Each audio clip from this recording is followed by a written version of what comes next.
In humanitarian settings, the key drivers which can lead to child marriage are exacerbated.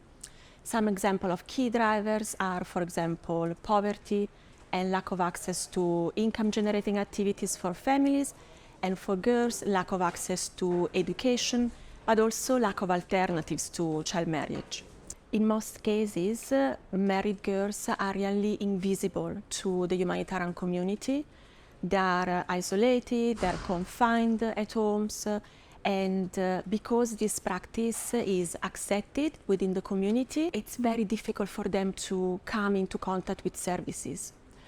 Also, I have a story that particularly affected me while I was working on this issue.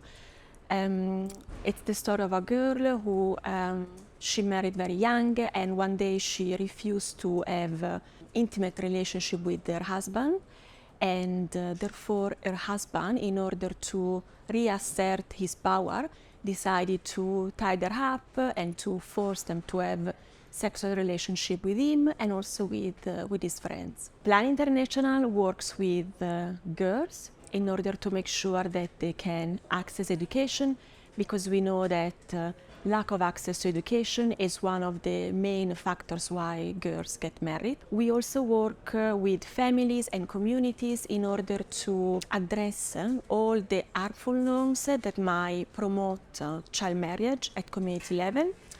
And we also work with social workers, nurses, doctors, all these service providers who might be in contact with girls, in order to make sure that they know what to do in case they encounter cases of married girls and they know how to address them.